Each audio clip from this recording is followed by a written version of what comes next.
A World of Prose, 3rd edition.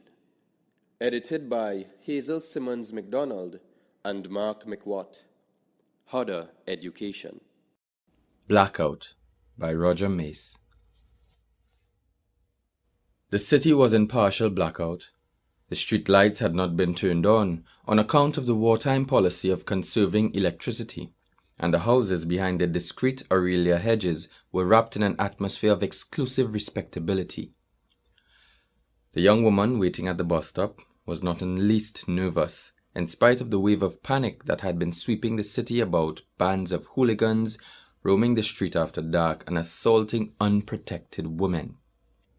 She was a sensible young woman to begin with, who realized that one good scream would be sufficient to bring a score of respectable suburban householders running to her assistance. On the other hand, she was an American, and fully conscious of the tradition of American young women that they don't scare easily. Even that slinking blacker shadow that seemed to be slowly materializing out of the darkness at the other side of the street did not disconcert her. She was only slightly curious now that she had observed that the shadow was approaching her. It was a young man dressed in conventional shirt and pants, with a pair of canvas shoes on his feet. That was what lent the suggestion of slinking to his movements, because he went along noiselessly. That, and the mere suggestion of a stoop, for he was very tall. And there was a curious look as of a great hunger or unrest about the eyes. But the thing that struck her immediately was the fact that he was black. The other particulars scarcely made any impression at all against that. In her country, it is not every night that a white woman would be likely to be thus nonchalantly approached by a black man. There was enough of novelty in all this to intrigue her. She seemed to remember that any sort of adventure could happen to you in one of these tropical islands of the West Indies. "Could you give me a light, lady?" the man said. True, she was smoking, but she had only just lit this one from the stub of the cigarette she had thrown away. The fact was she had no matches. Would he believe her? She wondered. "I'm sorry, I haven't got a match." The young man looked into her face, seemed to hesitate an instant, and said, his brow slightly in perplexity, "But you are smoking." There was no argument against that. Still, she was not particular about giving him a light from the cigarette she was smoking. It may be stupid, but there was a suggestion of intimacy about such an act. Simple as it was, that, call it what you may, she just could not accept offhand. There was a moment's hesitation on her part now, during which time the man's steady gaze never left her face. There was something of pride and challenge in his look, and curiously mingled with that, something of quiet amusement too. She held out her cigarette toward him between two fingers. "Here, you can light from that," she said. In the act of bending his head to accept the proffered light, he had perforce to come quite close to her. He did not seem to understand that she meant him to take the lighted cigarette from her hand. He just bent over her hand to light his. Presently he straightened up, inhaled a deep lungful of soothing smoke, and exhaled again with satisfaction. She saw then that he was smoking the half of a cigarette that had been clinched and saved for future consumption.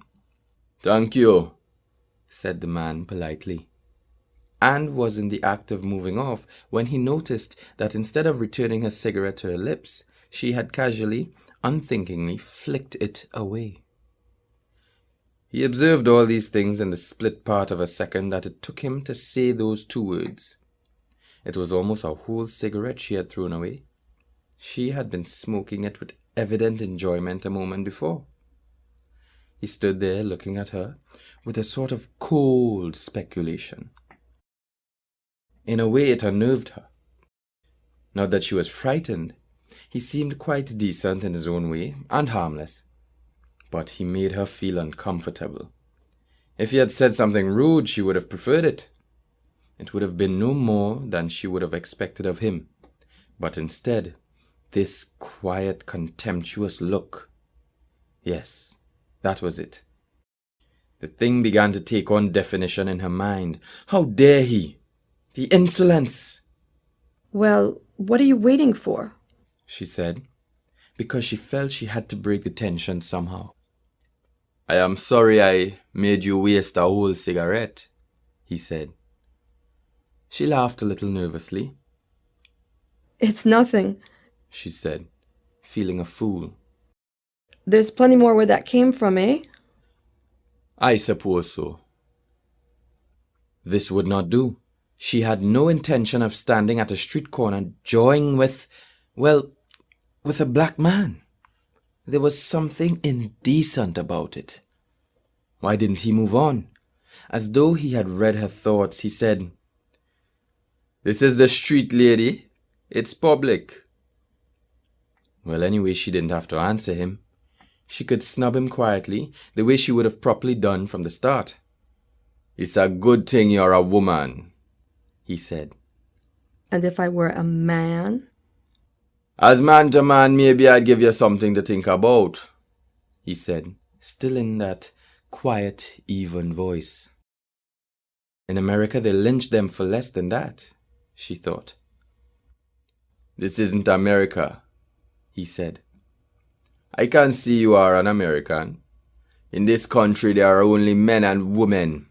You'll learn about that if you stop here long enough." This was too much, but there was nothing she could do about it. But yes, there was. She could humor him. Find out what his ideas were about this question anyway. It would be something to talk about back home. Suddenly, she was intrigued.